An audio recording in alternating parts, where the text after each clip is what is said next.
Yo, what's good, people? It's man like Jamo. Couple people have been waiting for this one still.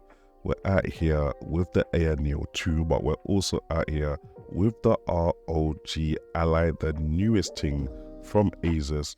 It's comparison time. You guys don't know man has had both consoles for a minute. Yes, I got sent the AYANEO 2 for free for a review thing, but that has not clouded man's judgment, because you understand, man's going to tell you exactly what it is between these two consoles and which one you shall likely go for.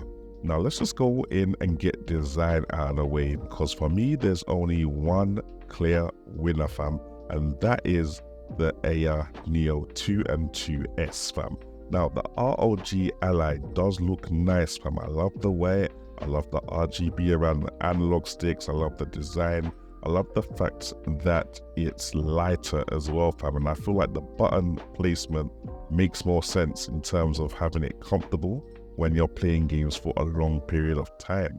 However, the way they've done the AYANEO just makes it look like an ornament, cuz makes it look like you need to put it on a tabletop and just look at it. You get me, fam? It looks premium, it looks like it costs money, it does cost money, so it better do. Yeah, it just looks nicer. For me, I know it's a subjective thing, but that's what man is telling you. Now, obviously onto ports and I/O. Now, with Windows 11, you can plug in your peripherals, obviously your keyboard, your mouse, your headset, your whatever you want to plug into your gaming console, especially when you're putting it into docking mode. Now, with the Asus ROG, you've got one USB port, and it's USB 3.2 Gen 2. No Thunderbolt, no USB 4. On the AYANEO now, you've got not one, but two USB 4 ports, fam. Both of them can charge the device, and you've got a USB 3 Gen 2 port, cuz all the USB-C ports, 3 USB-C ports, you know, on a gaming console means that even if you don't have a dock, you can still get tricky with the connectivity. You understand, fam? You can still connect up bare things, and that for me is definitely a W, especially when having it as a main computer to connect to your display and connect bare other peripherals to it, fam. AYANEO clearly in the lead with that one. Now let's talk about the screens, fam. Both screens LED.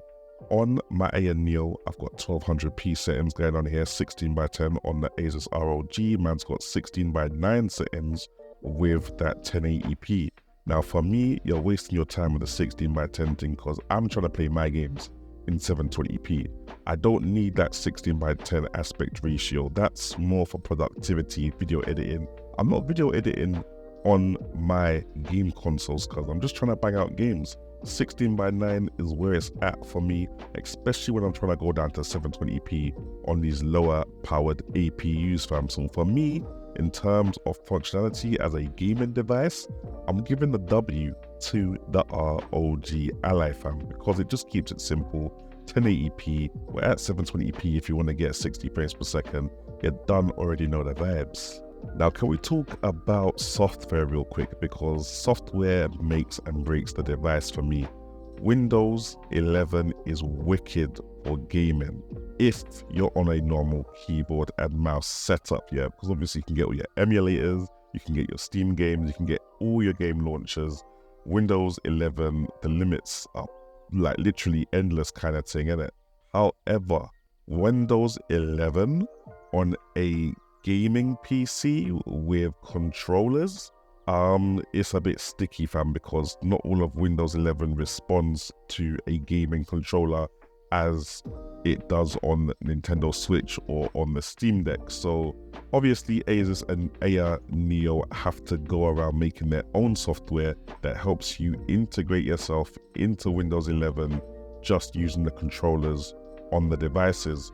And they do a relatively okay job, but we're still not there yet in comparison to what you're getting on the Nintendo Switch, the Sony PSP, PS Vita, or the Valve Steam Deck. If I had to pick a winner though for the software that's on these devices, it would have to be the ROG.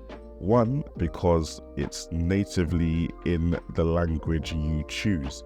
So if you choose English and you do an update, it's not going to update into Chinese or update into a next language that you don't understand. It will stay on English. Whereas the AYANEO 2, you can choose English, but as soon as you do an update of their software, it might go into their language again. Then you have to find where the language menu is using another language that you don't understand. You'll probably remember where it is in the end, but it's just another niggle that gets on my nerves kind of thing. Both softwares have like this virtual mouse thing. It works pretty well, I guess. The ROG Ally has the ability to switch between gamepad mode and Windows desktop mouse mode, whereas the AYANEO 2 just guesses what you need at the right time. It does it very well actually, but I just prefer that extra manual control if it's available, you get me? Also, out of the box, the ROG Armoury Crate software has way more utilities that gamers will find useful during their games. Things like going into full screen, having your FPS reader there, statistics, performance of the system, all them kind of things are baked into the ROG software, and you're able to open them in a menu regardless of what game you're in with no issues whatsoever. I've not found a game where it's caused issues yet. Whereas the AYANEO has a similar software. It has some functionality, like you can download an FPS thing, but it doesn't really work all the time unless you launch a game through the AYANEO launcher. It's got some other stuff that you can download, but sometimes the translation from the native language to English is not so good, so it's a bit hard to use. Yeah, it's a bit of a struggle with the AYANEO, I can't lie, and the software. Now, buttons and placements. I prefer the layout on the ROG Ally. It feels more natural for people with bigger hands. It kind of reminds me of the Steam Deck layout. It looks weird, but when you hold it, you're like, oh, okay, this actually feels comfortable. Whereas the AYANEO 2, although it does look sexier, it does look neater, it has a kind of Nintendo Switch Joy-Con style layout for the buttons. So although they're in line and it's very symmetrical, using it in long periods of time actually gets a bit uncomfortable. With my hands specifically, I got larger fingers in it, sausage finger gang, you already done know the vibe. But yeah, that's just what I feel. I'd be very interested to know what other people feel about the control setup on both. You also get rear buttons or rear triggers on the back of the ROG Ally like you do on the Steam Deck, and you don't get those at all on the AYANEO 2 and 2S. Now, last but not least, what everyone's been asking me, actually two things that everyone's been asking me: what's the battery life on both of them saying, what's got the better battery life, and what's the gaming performance. Now I'm going to tackle battery life first, because both of these consoles are terrible. We're talking less than 2 hours battery life if you're hitting above that 20 watt power figure in it for your AAA games, and you know, you're getting a good experience on both games anyway. But yeah, as a portable console, you want to see at least 3 hours, at least 4 hours. I think when the Nintendo Switch first came out, it was like 3 hours, or was it 2 hours on Zelda, which was enough for most people, to be honest, you know, before you need to go and charge again. But on longer haul flights, it's gonna be a little bit sticky. Thankfully, both units are able to be charged efficiently on 65 watt chargers. So you can get a standard generic 65 watt charger for each console, or you can get like a 65 watt generic power bank, PD, USB charging. That will sort both of them out, give you basically as much power and time to play the game as your power bank can manage. So yeah, that's not too stressful. Now moving on to performance, I can't lie, the Asus ROG Ally and the AYANEO 2S are very evenly matched. I'm talking 10 or 5 frames in it, in terms of one console being more efficient on one game and one console being more efficient on another game. However, the clear winner in performance at higher levels of TDP, I'm talking 25 watt, 28 watt, 30 watt, is the ROG Ally.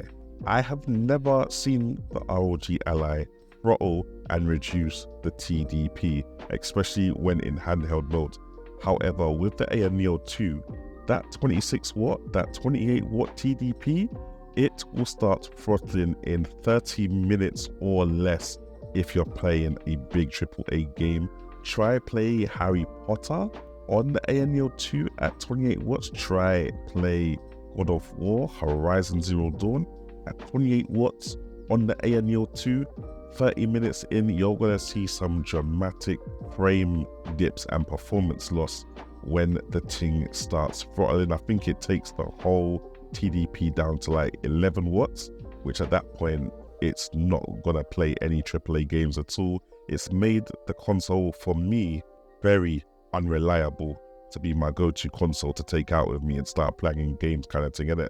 So yeah, that's one major downer.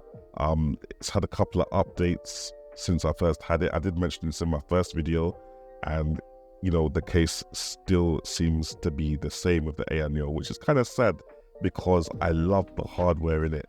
It's just that throttling and the software, which has kind of forced me into having to go for the ROG Ally to be the main thing for my Windows gaming console. But that's just my 2 pence, guys. What do I know? I'm just a gamer. You guys let me know what you think in the comment section below, and I'll catch you guys in the next one.